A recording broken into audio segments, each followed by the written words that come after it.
Number 25 is Compile. You're going to start seeing a lot of 1v1 games now with some aggressive themes, because that is what appeals to me personally.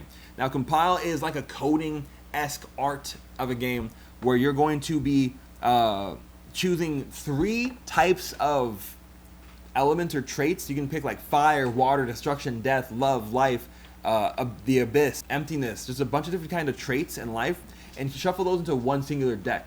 When you draw cards, you'll have 3 cards in your hand, I believe. You'll play 1, and if I get darkness, I have to play into my darkness row. If I have to play emptiness, I play into my emptiness row. And your opponent's going to choose where his 3 are, so you're playing against the other person's emotions, effectively. And then whenever you have a certain amount of cards in your row, you can compile them at the start of your turn, and the other opponent, if they do not destroy your certain amount of cards, let's say 5 cards in your compile row, you're going to compile that section. When you compile all 3 of your rows, you win the game. It's fun.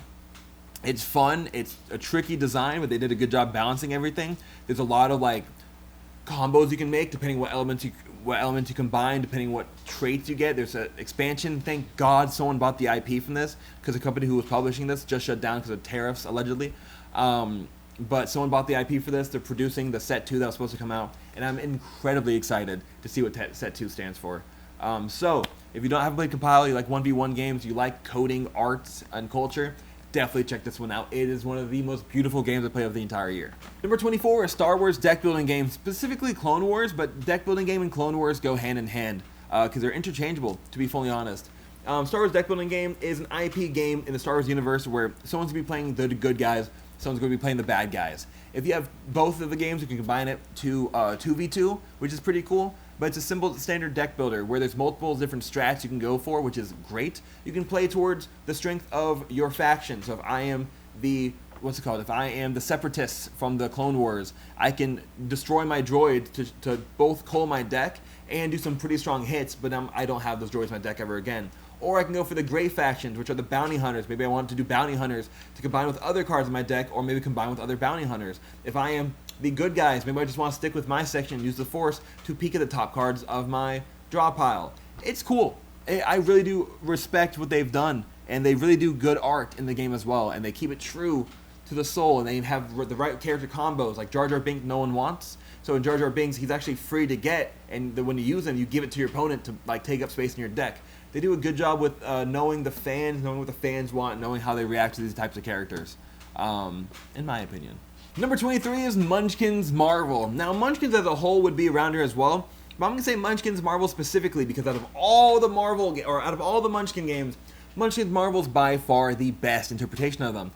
Each version of Munchkins has their own tricks, their own gifts, their own unique traits. In Munchkin Marvel, they had a lot of cards, a lot of factions that were cool. The Soul Gems were cool, or the Infinity Gems were pretty cool, and I have a great time with this. This has a great spot in my heart. It's very reminiscent. I do think it's decent design, but really someone described it best where it's not a game of strategy or tactics, it's a game of positioning, where you want to position yourself best. You don't want to not go for monsters early in the game because they're going to be too far back leveled up, so you can't get to level 10 easily, but you don't want to be the first leader in the game because then you're going to be attacked for no reason the rest of the game, and you're never going to have a chance of getting to level 10. It's a game of positioning and negotiation, which I like negotiation-based games. I think they're really cool. And you have to be able to utilize what's in your hand versus what's in other players' hand, what they might have in their hand. But sometimes if someone plays like, I'm going to double my strength value, that's it, that's game, and there's nothing you can really do about it. So if you don't like games with the randomness and with just super overpowered cards, don't play this game. But if you like those games where the stories are crazy and the wins are just insane, like Mario Party-esque, but just not as much randomness, definitely check out Munchkin. I would say that much.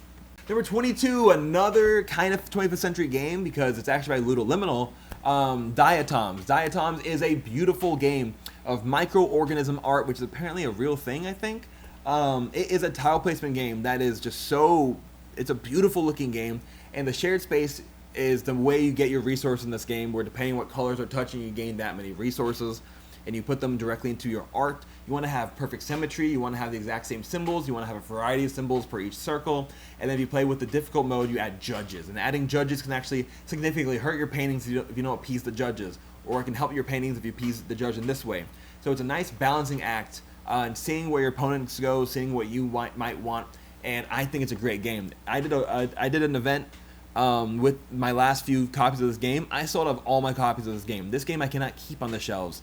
It's just absolutely beautiful. If you like tile placement games, this is the one for you. I'll say that much. Check it out. It's a beautiful game by Little Liminal. Thank you for sponsoring the Caravan Convoy by Little Liminal. This game was a hit. I can't believe I've been talking this entire time without any kind of soda. I'm drinking Voltage today. Let me know what you're drinking in the comments below. I've been talking for so long right now. Goodness gracious.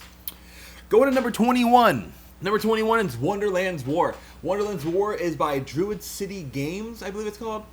I love what they produce.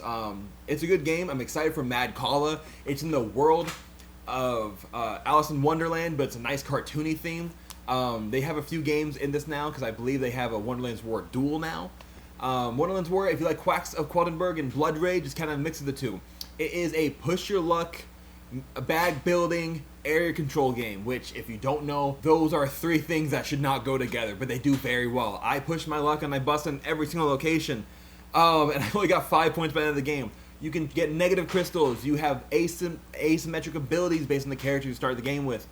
Some of them are kind of better than others, but truly it is like a game of strategy, luck mitigation, and it's push your luck, which I do love all these things. I'm fine with blowing up if it's my decision to blow up. I didn't have to take one more dive, but I knew I could have, and I knew it might not have been the not best option, but I wanted to test it out. So I'm fine with losing if that was the case. So definitely try this game if you like medium heavy games and you like bag building, Quacks of Quedlinburg stuff with some combat. Honey Buzz is number 20. Honey Buzz is a great tile placement game, which is weird to say that much, but it's a tile placement kind of market manipulator game that you're going to want to have the best hive in the business. You all play as bees. You have worker bees. And the worker placement is very interesting because even though someone's on the spot that you might want to go to, you can still go there. You just have to place more workers than their worker bee line, or their bee line. So effectively, if I place one bee on the spot, because that's all I need to use to go there, you can still go to that spot. You just got to place 2 bees.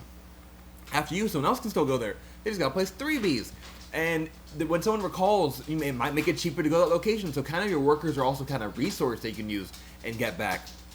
And you can hatch bees. You can have really successful chains where you can have a nice hexagon that you build and trigger. And now I can buy and I can sell it. And I can blossom and I can get a new worker. I get another worker, get $5. It's a very satisfying game. So if you like economic-based games, if you like worker placement games, very much check out Honey Buzz.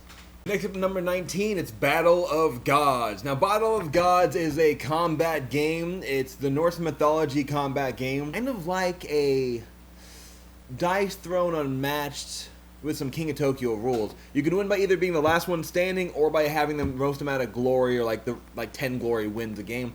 You start off with someone in your HP pool, but then based on whoever does those hits to get you over the line, they collect that glory from you. You have a deck of cards that can allow you to do certain abilities that you have to actually be able to draw those cards. You can't use those cards to the next turn, which is pretty nice. I like a lot of things about this game. I like the combat, I like the dice rolling, I like the way you can utilize the board.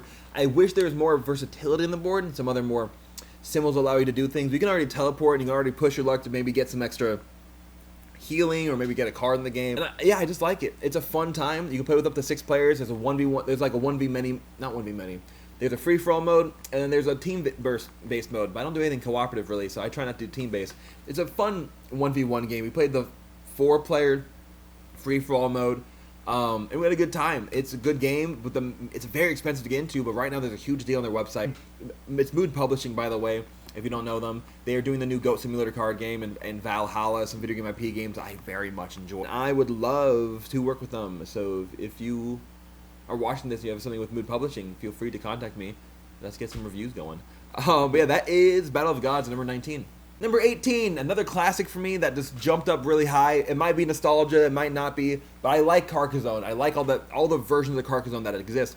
But a game has multiple different versions and different expansions that allow you to play the game and experience the game in new ways with new kind of asynchronous. It's always going to be a hit for me, just like Compile was, because it is replayable, and replayability is an important thing of mine. Even though I don't get to replay games as much as I want to, I will replay a game as much as I can if I really like it. So if I'm not able to replay it and get like different feels every time, like a different experience, then I'm not going to want to play it that much. And a lot of ways games do that is they change it based on player interaction in the game, which is great. I love a game that alters based on player interaction, but I need the game itself sometimes a change, even if the players change the game a little bit. And in this case, Carcassonne does a good job with all the expansions and all the different ways to play and different strategies to go about it to play. So if you don't know, Carcassonne is a tile placement game where you're going to use tile placement worker placement game where you can place a tile and you can put a worker on that tile if you want. There's a little bit of luck of the draw, but not too much. You can have 2 tiles if you want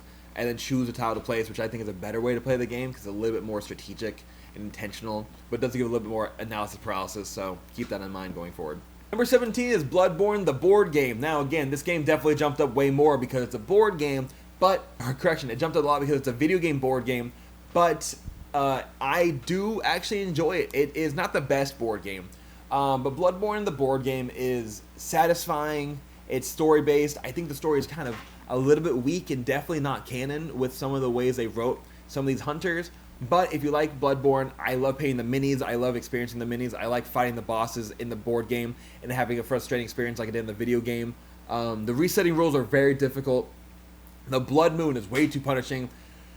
But if you're a solo gamer, this could be one for you. I played this. It took me about 4 tries, but I finally got it right. And now I feel like I could do the other modules easier. Now I got a solid feel of the game. Number 16 is Dark Souls, the board game. Dark Souls, the board game, is a slightly better version than Bloodborne, the board game. Because Bloodborne, the board game, even though it has a cool weapon placement and activation slot, I like the dice rolling in Dark Souls a little bit more, allowing you to do different abilities and have different roles depending on like what traits you're good with, and having a whole board based on like your skills. And it felt a lot more like a video game that it came from, because even though Bloodborne had a lot of those traits, Steamforged Games, which did Bloodborne, or which did Dark Souls, did a better job than CMON, which did Bloodborne.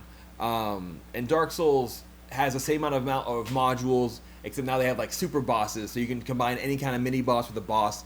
So if you want to play the game and like have a good experience with the game, I'd say go for Dark Souls. If you want to go with a good story for solo mode, check out Bloodborne. That's just my final with those two, with Dark Souls being number 16.